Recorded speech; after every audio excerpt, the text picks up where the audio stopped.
forward. Here we go. So I'll give you a little background on the coalition. It was formed back in 2014, 16. It's been so long, I can't remember. It was really an idea that BOMA had in a meeting that we held with the Royal Institute of Chartered Surveyors back in 2014. Because RICS, as you know, has a standard for measuring property, and BOMA also has a standard.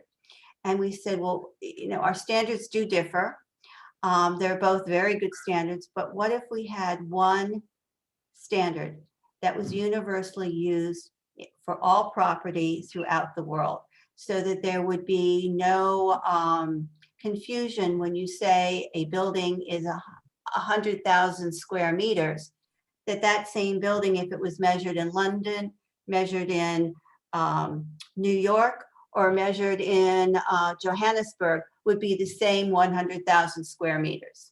Because currently it's not, because it depends on what standard is used. And so we said, let's get a group of real estate organizations together and see if they would be interested in working on this global standard, which we did. And that's how the IPMS was born. And so we created the coalition. It's a totally volunteer organization. There's no dues. It's all volunteer run. There's no headquarters. And then we sought subject matter experts to serve on the standard setting committee to actually develop the standards. So we have the IPMS Board of Trustees is the governing body for the coalition. The standard setting committee is the independent body that develops the standards. And then we review them to make sure that they are fit for purpose, which means they carried out their charge from the Board of Trustees.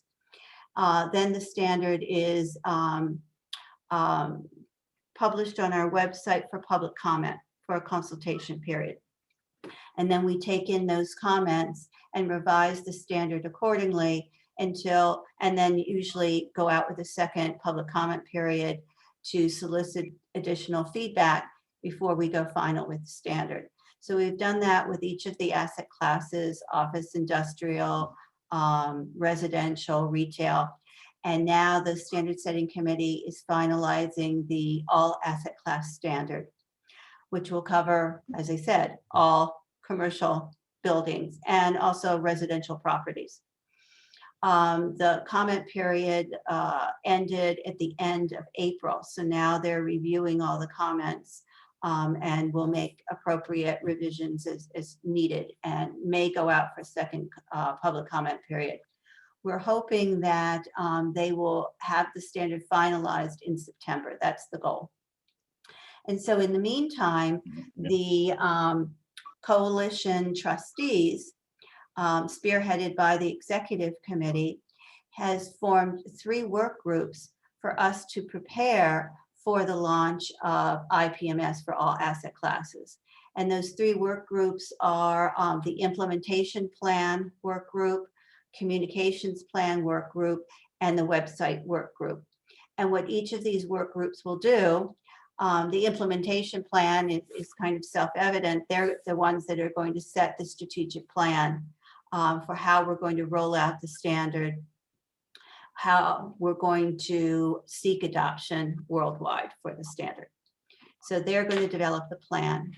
Then we have a communications group that's going to develop the communications materials. So press releases, presentations, PowerPoints, collateral that then the trustees can use to promote adoption of the standard within their markets and within their members.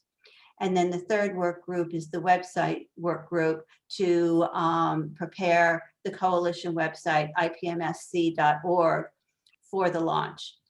So we'll need to rewrite the materials that are on the website now, because it's really talking about the formation of the coalition. And now what we want to do is shift the website to talk about the value of global standards and promotion and adoption of IPMS for all asset classes.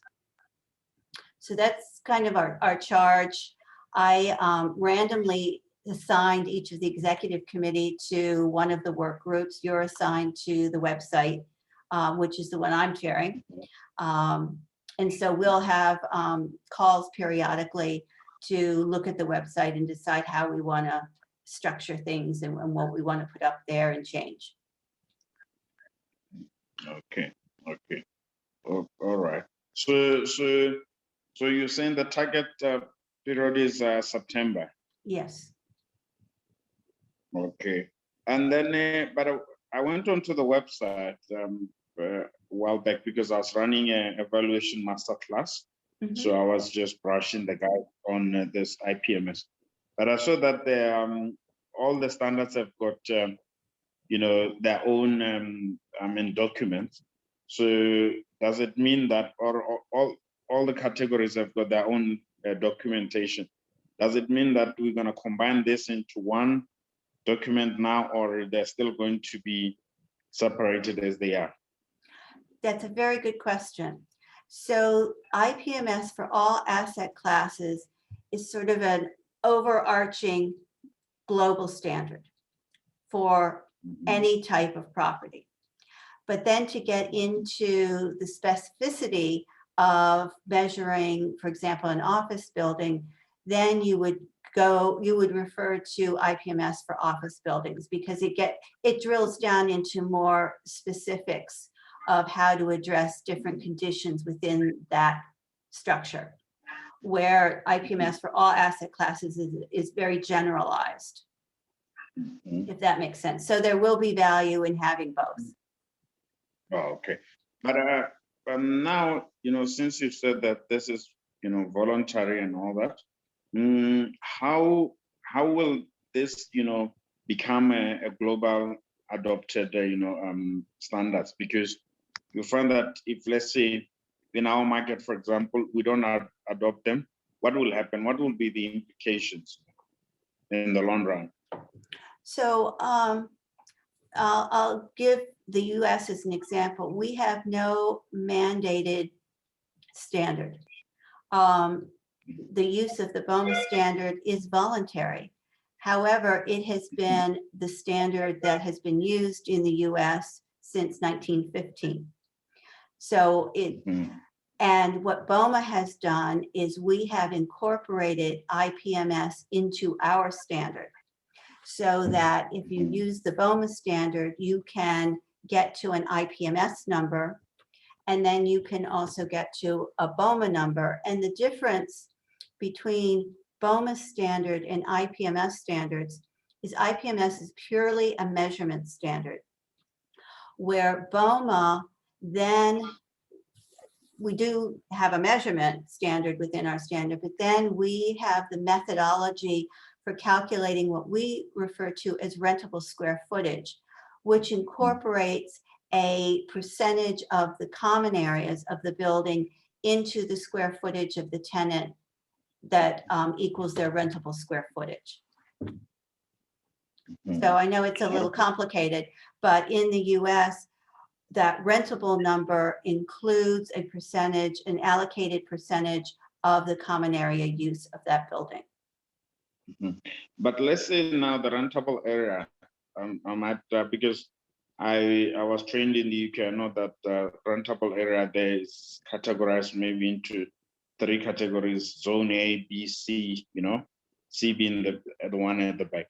Do you have zoning in the US? Because in our market here, the way the rentable area or space is calculated, it's not zoned. It's just one, and it's given one blanket number, or one blanket figure, So what will happen is you will start to use the IPMS standard to measure the properties, and that will be how it will be done in the UK as well. RICS has adopted IPMS as their standard.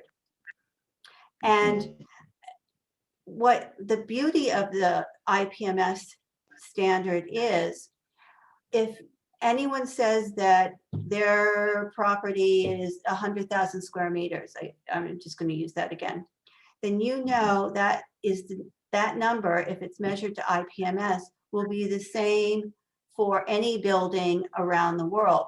So if you're a corporate occupier, a global corporate occupier, and you have offices in 50 countries around the world, and you're trying to benchmark your expenses, you need to have the same square foot, you need to use the same measurement to derive your square footage or square meters for all of your properties. You can't have different standards to measure those, because then you can't benchmark and you can't plan. So let's say you're planning on 150 square feet per employee, and so you lease space that's whatever, 10,000 square feet, and you find you can't fit all your employees there because it's not the same 10,000 square feet that's 10,000 square feet in the US. So that's why using the IPMS measurement, you're using the same standard wherever you go in the world. So each individual organization that's part of IPMS will be developing the tools so that you can explain the value of IPMS to your members and your other stakeholders, so that they will start to adopt the standard as well. So it's sort of a grassroots campaign that we're envisioning. Okay. That will happen over time. Okay. Yeah, so which means that then even like, let's say for valuation purposes, it will be, the same, like let's say maybe it's a listed company. Now, if we have, valued or measured the properties, we'd have to have followed the IPMS, isn't it? Yes. Okay. Yeah, because you'll find that, sometimes trying to pass on this message, to members, it can be a challenge for people to grasp and understand exactly what, the significance and the importance of, such developments. Yes, you're exactly right. And so that's the task of the communications work group, as well as the website work group, so that we have a consistent but strong message of conveying the value of IPMS to each of the stakeholders, whether they're property owners, valuers, governments, corporations, the tenants. Everyone can understand the value of IPMS. Okay. No, then I think, yeah, it's clear. So you're saying I'm in the website group, isn't it? Yes. Unless you'd Okay. rather be in a different group. I just, as I said, I randomly assigned people. No. I mean, I think it's fine, because I'm somebody who loves technology, so it will still be, it will still be great, to do that. Yeah. Right? It will be great. Yeah. So I think maybe if information can be shared with me, so that I know, how to contribute and when to contribute, Yes. So I will be getting our work group together shortly for a Zoom call so that we can start planning. And then we have an executive committee call on Wednesday, the 12th. Okay.